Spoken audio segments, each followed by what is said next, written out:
قرآن میں ہر چیز کی رہنمائی موجود ہے. غور سے سنیے گا, بڑی دلچسپ بات میں آپ کو بتانے لگا ہوں. پہاڑ, ماؤنٹینز ایک نشانی ہے.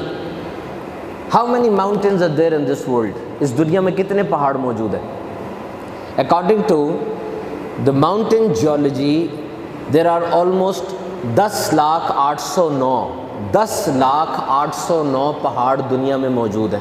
اب ظاہری بات ہے جب اس طرح کی اسٹیٹسٹکس دی جاتی ہے, یہ اعداد دیے جاتے ہیں, اس کا مطلب یہ نہیں ہوتا کہ اتنے ہی ہیں, کم زیادہ ہو سکتے ہیں. سائنسدانوں کا ایک اندازہ ہوتا ہے 10,809 پہاڑ ہیں. پہاڑ کہتے کسے ہیں؟ پہاڑ کی بھی تو کوئی ڈیفینیشن ہوگی نا.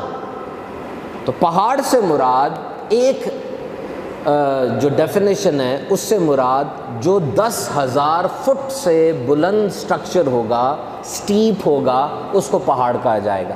اور دنیا میں 7200 میٹر سے بلند جو چوٹیاں ہیں ان کی تعداد تقریباً 109 ہے, 109. پہاڑوں کے بارے میں بڑی سپرسٹیشنز تھی, توہمات تھیں. کیا عرب کے لوگ کہا کرتے تھے کہ یہ پہاڑ ستون ہے اور آسمان کی چھت ان پہاڑوں پر کھڑی ہوئی ہے. ایک کلچر میں نے پڑھا, اس کے مطابق 8 پہاڑ ہیں جن پر پورا آسمان کھڑا ہے. یہی پہاڑ جنت کو جانے والی سیڑھیاں ہیں. ان کا عقیدہ تھا جو غلط ہے. all these beliefs were wrong. قرآن مجید نے پہاڑوں کی اس حقیقت کے بارے میں بیان فرمایا. قرآن مجید کی آیت کا مفہوم ہے, کیا ہم نے زمین کو بچھونا نہ بنایا اور پہاڑ کو میخیں.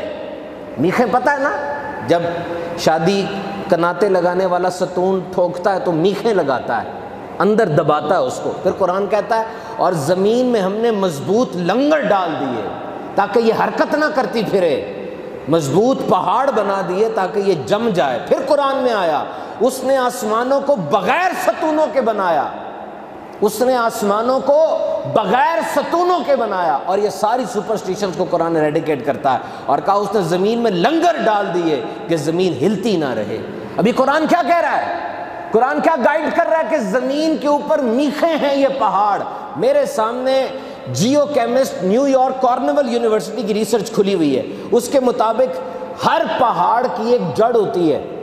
دنیا کا سب سے بڑا پہاڑ ماؤنٹ ایورسٹ ہے جس کی لمبائی 8,848 میٹر ہے, اور اس کی جڑ یعنی ماؤنٹ ایورسٹ کی جڑ وہ 5.6 اس سے 5.6 لمبی جڑ اس کی زمین کے نیچے ہے.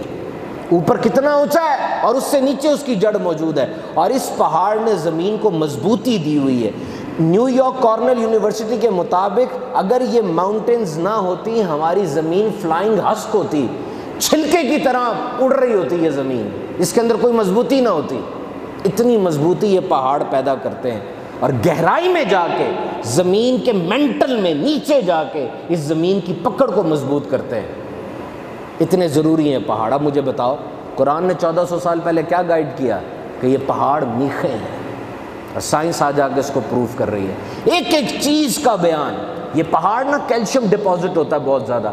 یہ کیلشیم جب ہوا میں موجود کاربن ڈائی آکسائڈ سے ملتا ہے لائم سٹون کریٹ ہوتا ہے, جو کہ ایٹماسفیئر ہماری آب و ہوا کو بھی اچھا رکھتا ہے, اور یہ جو اوشنز ہوتے ہیں, بڑے بڑے سمندر ہوتے ہیں, ان کی پرپوشن کو بھی بہتر کرتا ہے. دیکھیے قرآن کیسے ہمیں گائیڈ کر رہا ہے. لا ریب فیہ, اس میں کوئی شک نہیں ہے.